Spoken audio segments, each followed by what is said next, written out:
Good morning, gentlemen. Okay, this will be our second part, going through the Kapitel and Tehillim David Hashem Ori. We started last week exploring some of the origins behind the minig of saying it during this time of year. And then we started the first four psukim. So just to get a running start, a little bit of a review. David Hashem Ori v'yishimimi yira Hashem oz chai mimi efchad. David HaMelech says that Hashem is my light in a world of darkness. He's the only source of my Yeshua, and therefore I have no fear.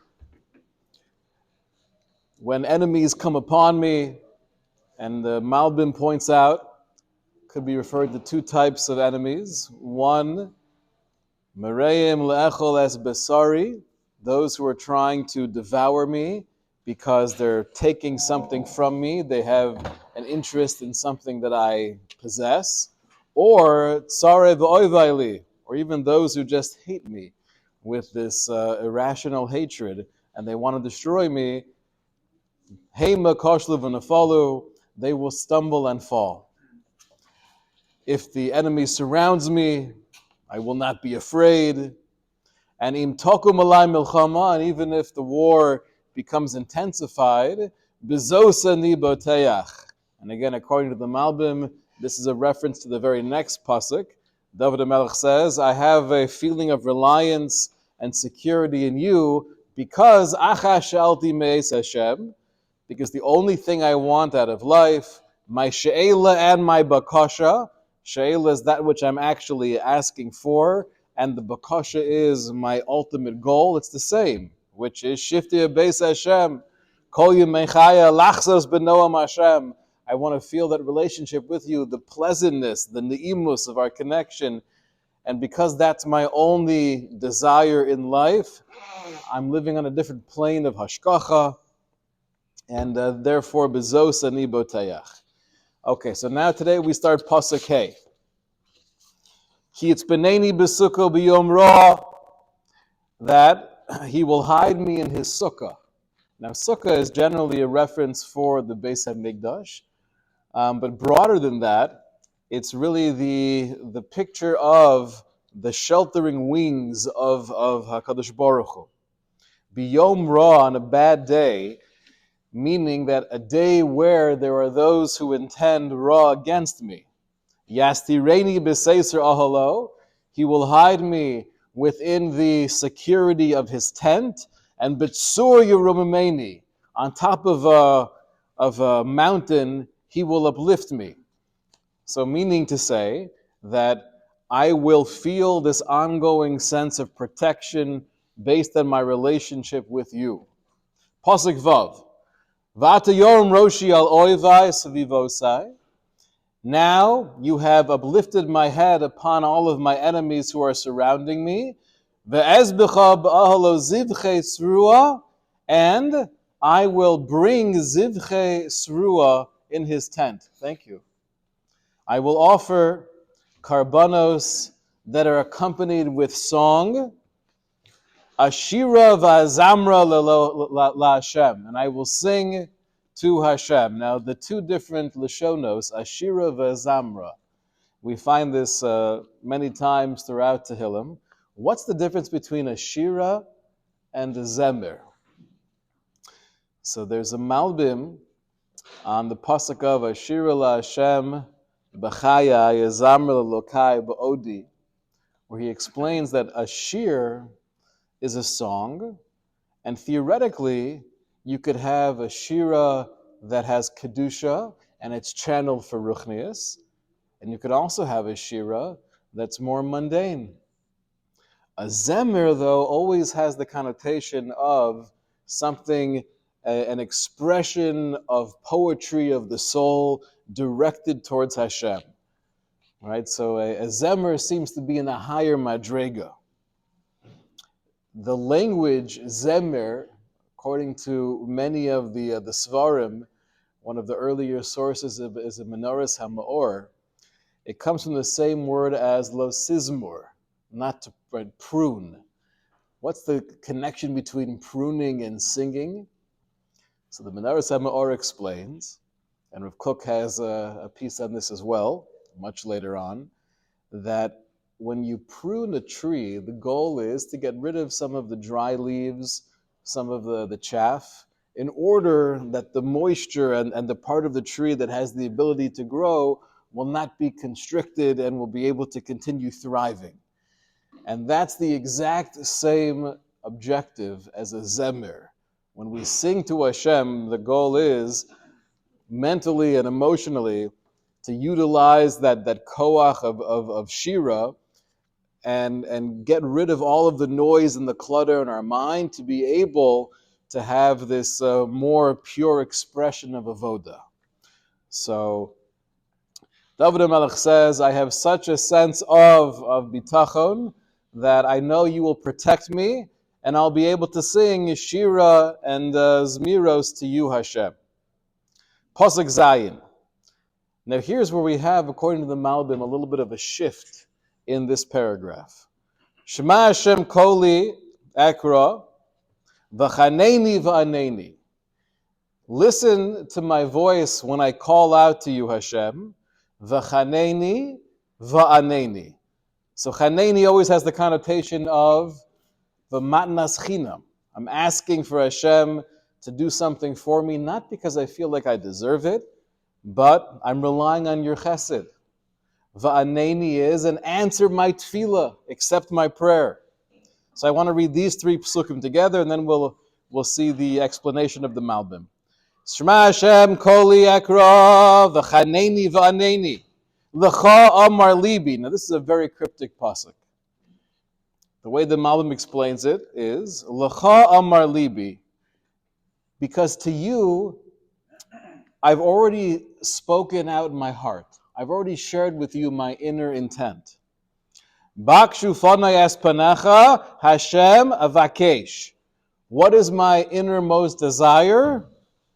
It's that I want to be able to see you. I want to be able to be shifti b'beis Hashem. This is what I am avakesh. And therefore, al taster panecha mimeni.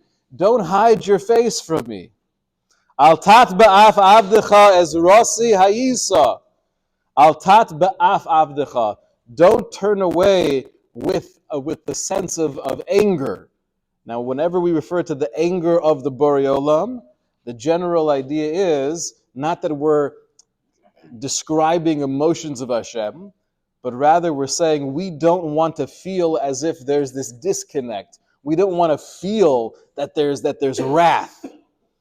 So don't hide your face from me. Don't turn away from your Eved. Ez Rasi Hayisa, you have always been my Ozer. You have always been there to help me. Al ticheni va'al ta'azveni, and therefore don't forsake me. Don't leave me. Elokai Yishi Hashem, who is my salvation. So the Malbim explains like this. After the introduction, referring to the first 6 psukim of this kapitel, where David HaMelech has made it clear that his entire goal in life and his desire to be saved from his enemies who are bent on his destruction is only to come closer to Hashem. It's only a means to an end. So now he says, Shema Hashem kol yekra. Ala tefila sheyispal lehinotzel me'oivav, meaning referring to this prayer that I'm turning to you and asking to save me from all of those who are trying to devour me. Why am I coming to you with what schus, so to speak? Shema Hashem kol yekra, because lecha amar libi, I've already shared with you that my desire of hatzalah from my enemies is for what reason? Because Bakshu Panai es Panecha Hashem. It's only because I'm searching for you, and I don't want these distractions. Rak zos avakesh, says the Malbim, v'hi ikar bekashti shepanai yivakshu es Panecha. That's what my life is all about. And therefore, I don't want to feel any sense of Hester Panim. Please don't hide from me. Please don't allow me to feel a sense of confusion. Al ticheni v'al tazveni. And the reason why I have the confidence that you won't allow me to feel that way is because, as Rasi Hayisa, you've always been there to help me. Right? The way the Malbim explains that phrase. V'halo tamid, the very last line here. V'halo tamid is Rasi Hayisa, b'devarim she'en kochi maspik. In all of those areas of life where I know that I can't get myself to where I need to be, there are many factors that are out of my control. You've always been there for me. B'tzarech ani la'azer le'ezer, and therefore I need you now as my ezer. V'im kein gamata al ticheni. So just like you've demonstrated to me throughout my life that you've been there for me, please continue that siyata d'shmaya. Now, this is a very similar concept, what we say in Nishmas. In the special tefillah of Nishmas that we recite on Shabbos, which is a whole interesting discussion unto itself, the origins of Nishmas and the power of Nishmas. We have a line, V'al ticheni Hashem Elokeinu l'netzach. Don't forsake me, don't leave me, don't let go of me, Hashem, forever. If you look in the Siddur Hagra, the way he explains that tefillah is not only is it an expression of prayer, but it's also a statement of faith. That we're saying, Kamo she'ad ata lo azavtanu. Just like until now, you haven't abandoned me, you've always been there with me. So, Al tichenu Hashem Elokeinu l'netzach. Please don't let go of me in the future. And I have a sense of clarity and conviction that you won't let go of me because you've been there for me. And that's the same idea that David HaMelech is expressing. Hayisi, you've been there for me as my Ezer. Baruch atah Adonai Eloheinu melech haolam, shehakol niyeh bidvaro. That was good. Only from 12 people. Only 12 people, and I was still a decent bracha, right? Not bad. Hundreds of people. That's true. That's true.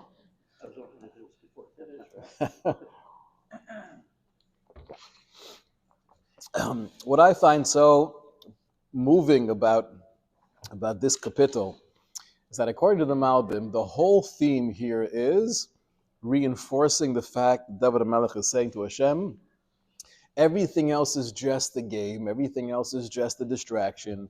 Of course I want to be saved, of course I want to win the milchama, but it's only because I want to have a relationship with you without any of this narishkeit getting in the way. So there's a beautiful perush of the Gra on the pasuk that is now a well-known song in Shir Hashirim. Hishbati eschem benos Yerushalayim. So I have made the benos Yerushalayim take an oath.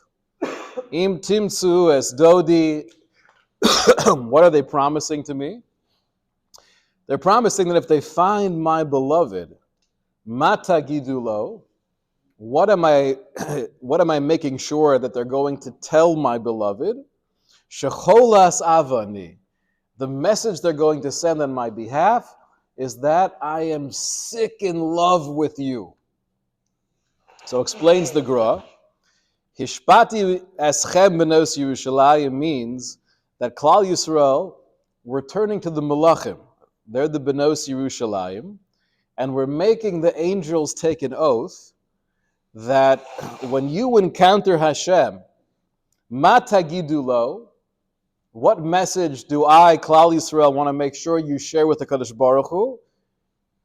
Perush, says the Gra, mikol hatzaro shemitzuuni, meaning out of all of the trouble and the suffering we're encountering here in Golis, al tagidu lo yoser, the only thing I need you to tell Hashem is rak shecholas avani. The only thing that's really getting to me more than everything else, the persecution and the anti-Semitism, it's the fact that shezeh kosher li yoser mikulam. What's harder for me to bear more than anything else is the fact that I feel I'm nifrod. I'm disconnected with you right now because all of this other garbage that's happening. That's my main concern. It's the same way that Klal Yisrael turns to the Malachim and we're telling those angels, send this message to Hashem. That's really what David HaMelech is saying throughout this entire kapitel, according to the Malbim. So now we have the last 4 psukim. And this is a very, very strange pasuk. Ki ovi ve'imi azavuni, v'Hashem yasveni. For my father and my mother, they have forsaken me, but Hashem has gathered me in. Right, so you could picture David HaMelech is laying on the couch in the therapy session and basically saying it all started with my dad and my mom abandoned me. And they didn't show love for me. And that's why I feel totally lost in this world. Like, where is this coming in to the overall theme of the paragraph? And is it possible to say that the parents of David HaMelech abandoned him? Yeah. Is it? Well, Yishai sort of rejected him. No, Oh. they died. Oh. So, from a psychological standpoint, to say that there was any level of neglect coming from mom or dad is probably apikorsus, especially given the fact that the Gemara tells us in Shabbos that his father was one of the 4 human beings never to have sinned in his life. So if he was a derelict father who neglected his son, he probably would not have been zocha to that crown of one of the 4 people never to have tasted chet. So Rabbi Safran is suggesting, and I think this is a beautiful idea, ki ovi ve'imi azavuni, is that no matter how much my parents love me, and no matter how much I'm the center of their world, and they take care of me, and they're moser nefesh on my behalf, they will leave me. That relationship is not forever. Now in Ruchnius it is forever, but at least in my experience in this world, there is a time where I'm not going to have my mother and father here holding my hand and guiding me. So there's a reality. It's not coming from a taina. My mom and dad left me, and now all I have is you. It's coming from the appreciation of reality, is that the people that love me and care for me the most are not always going to be able to be there for me. And therefore, the only source of ongoing nechama that I have is the fact that Hashem yasveni. Now, the Malbim takes it a little bit of a different direction. He says that David HaMelech is saying this line almost as a mashal. He wasn't actually speaking about his own parents and his upbringing, but rather he was saying, just like a person who doesn't have a mother and father, and therefore there's a sense of having nothing else in the world to really be there with me and to guide me except for you, that in truth is the reality of every single human being. Right? So even those who are blessed to have a family and support and a mother and a father, but the reality is that the only source of bracha that could actually guide me in every area of life and who could intervene, so to speak, on my behalf is you. So according to the Malbim, this pasuk is David HaMelech's way of creating that emotion of total reliance. Pasuk Yud Aleph, Hareini Hashem darkecha, show me Hashem your way, uncheni ba'orach mishor leman shorai, and guide me ba'orach mishor, which means on a straight path, because of my enemies. What does that sound like? Hareini Hashem darkecha. What pasuk in Chumash does that remind you of? Not all at once. So Moshe Rabbeinu, when he's davening for Hashem to forgive Klal Yisrael, Parshas Kisisa, well, that was by the Meraglim. I'm talking about by the Chet Egel. Right? There's a pasuk of Hareini Nas Kevodecha. Please show me your glory. And there are many different understandings of what that means. David HaMelech seems to be paraphrasing or echoing that idea. Hareini Hashem darkecha. So the Malbim here says, when we're trying to find truth in life, we're trying to find that derech and navigate through all of the confusion, there are really two different challenges. One is finding that path, knowing which direction I should be going. And two is even once I have that basic clarity of this is where I need to be headed, Lemaisa, there are still things that come up that get in my way, so I need a lot of help just navigating that path as well. So the first step is knowing where I need to be going. That's my objective. And then even once I have that clarity, I'm going to need a lot of siyata d'shmaya every step of the way. So Hareini Hashem darkecha. Show me your path, Hashem, the direction I need to be going in my life. And then base is, even once I have that derech, unecheni be'orach mishur. Guide me on that path, be'orach mishur, in a smooth mahalach. Now, what's the last part of the pasuk? Leman shorai, because of my enemies. Meaning to say, because I have those people or those forces in my life that are bent on my destruction, that's why I need your guiding hand more than anything. And we're going to see in a moment, whenever David HaMelech, at least in this capital, is referring to his enemies, he's not only talking about the external enemies of those people or those nations that want to kill him or who have that irrational hatred for Klal Yisrael. He's also referring to the internal enemies that we struggle with as well. We'll see what that means in a moment. So he's saying, show me the right path, help me on that path, because I have so many forces that are pushing against me. I remember seeing a piece from Rav Kook, where this is in the Shmona Kavatzim, where it's really just quoting from different diaries and journals that he would write in and kind of share thoughts, not like whole, elaborate essays, but more kind of lightning bolts of ideas that he would just experience and write down. And there's one piece there where he basically, he uses it as a tefillah, where he's asking Hashem, show me the derech that I need to be embracing to be able to maximize my kochos in this world with my limited time that I have. And I was taken by that because when he wrote that paragraph, I don't know exactly how old he was, but he wasn't 17, right? He was already one of the massive gedolim of his time, and he's still davening for clarity in how to navigate the world around me, how to find my unique path in the Avodas Hashem. So it's an ongoing process. And that's what David HaMelech is referring to here. A pasuk Yud Beis, Al titneni benefesh tzarai, ki komu bi eidei sheker v'feach chamas. Do not allow me to fall into the hands of my enemies, because they're coming against me with false testimony.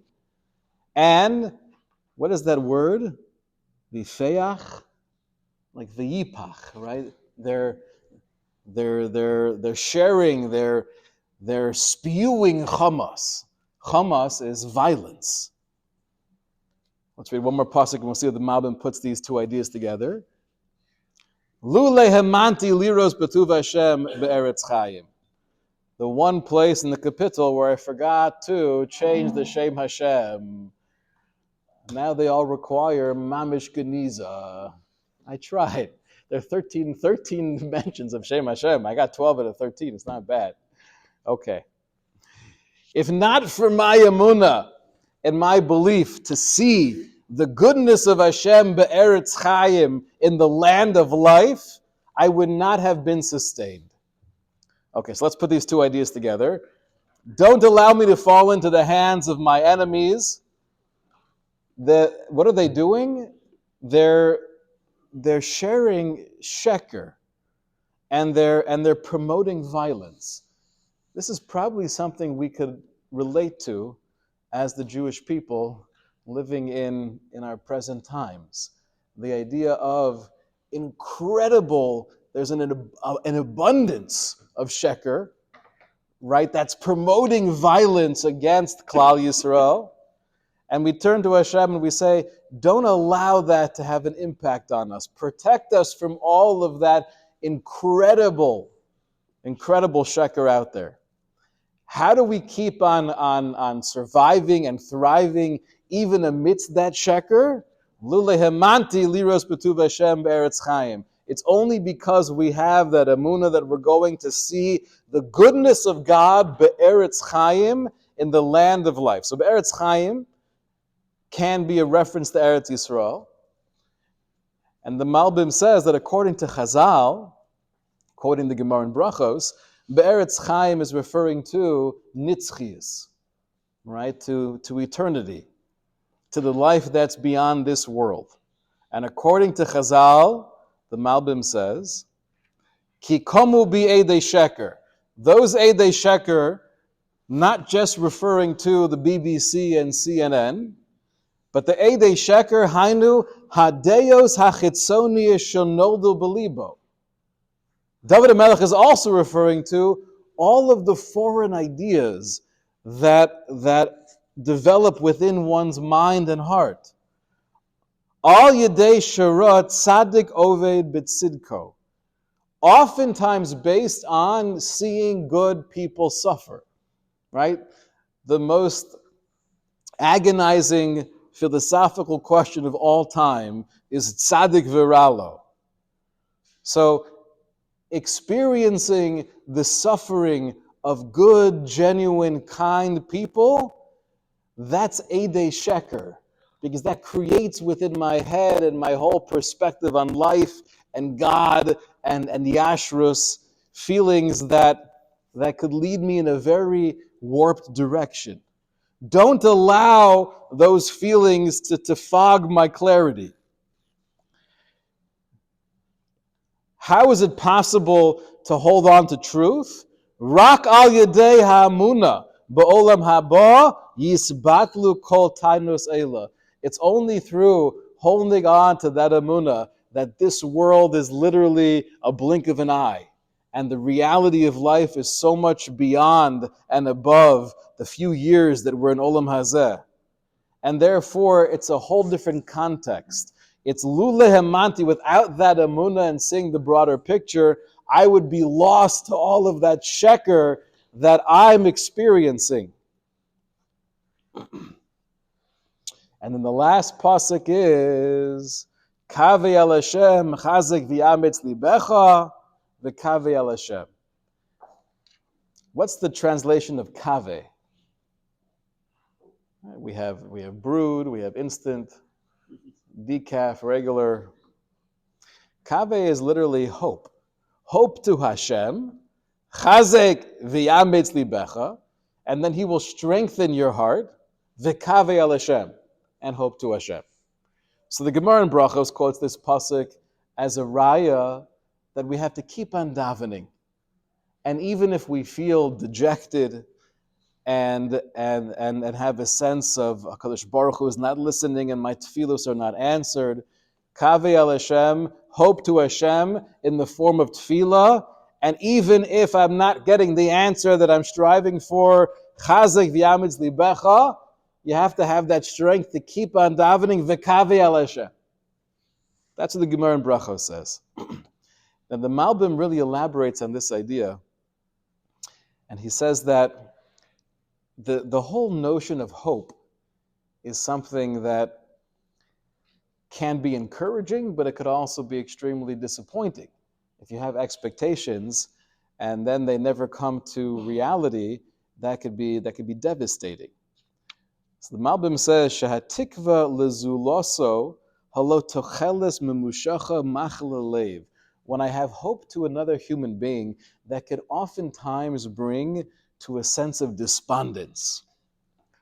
However, when I'm developing hope to Hashem, it's a very different result. It's chazek v'yametz libecha. That hope, that continued sense of desire for HaKadosh Baruch Hu, that strengthens me. Hakivu is lezuloso. He says, furthermore, when I'm hoping to another human being, so the hope is only a means to an end. I'm really, really, really hoping that you're going to come through in this particular way for me. Either practically or emotionally, you're going to show up for me. And if you don't, so then again, I'm devastated. However, aval kivui la Hashem hi tachlis la'atzma. This is such a profound idea. Hoping to Hashem is an end unto itself. Ad shetachlis hakivui hu shiachazek libo v'yachzer v'yikaveh. The goal of hoping to Hashem, obviously, if I'm davening for something in particular, I want that to come true. I need this parnasa. I need this refuah. I need this shidduch. Please be there for me. And obviously, I will be disappointed if that which I'm davening for is not answered. However, I'm not walking away totally dejected because that kivui to Hashem is mechazek. That hope to Hashem strengthens my relationship with the Kadosh Baruch Hu. And it allows me to get to kaveh al Hashem, to have a deeper kivui to Hashem. Right? This is such a profound idea that hoping to God is something that even if that which I'm hoping for is not happening right now, my whole kivui and my tefillah wasn't in vain. Right? When somebody asks the question, what's the point if I keep on davening for something for years and it's not happening? At what point do I say, you know what? This is just silly. I should probably stop davening for this. And the answer is, it's true that it could be extremely torturous to be davening for something that I feel that I need desperately and not have that tefillah answered. But if you were to ask yourself in a broader scope, what's the point of my life? Why am I here to begin with? Okay, so to come closer to Hashem. What's the point of everything that I'm doing? To come closer to Hashem. That means tefillah is also, it's a vehicle of coming closer to Hashem. Now, is there a koach in tefillah that I could actually have my prayers answered? Of course there is. We believe in tefillah very, very, very strongly. But even if theoretically, for whatever the infinite cheshbonos are, the answer is still, I'm not going to get this particular tefillah answered in the way that I want it to be answered. Am I accomplishing anything through my davening? Yes, that's creating more of a kivui. I'm turning to Hashem with a recognition that everything comes from you, and that's strengthening my relationship with you. So kaveh al Hashem, chazek v'yamitz libecha v'kaveh al Hashem. That leads to more kivui, which that in and of itself strengthens the relationship with the Kadosh Baruch Hu. What's the subject of the verb v'yamitz? What do you mean by that? So who's doing the yamitz? It sounds like Hashem is strengthening. Hashem is doing it. That's what it sounds like. That through my hoping to Hashem, Hashem is strengthening my heart. So even if I'm not getting my tefillah answered, but there's more of that connection through the chazak v'yamitz libecha, and therefore it's a different relationship. So what we've done here, went through the 14 psukim of לדוד Hashem Ori. We saw a little bit of the mysterious reasons as to why we say at this time of year. And if we could have some of these ideas in mind while saying the psukim, with the overall theme of, this is the time we try to get closer to you and we're davening that you should help us remove or get past all of those mechitzos, it can be a very meaningful and uplifting experience. Shkoyach Rabbi Isai.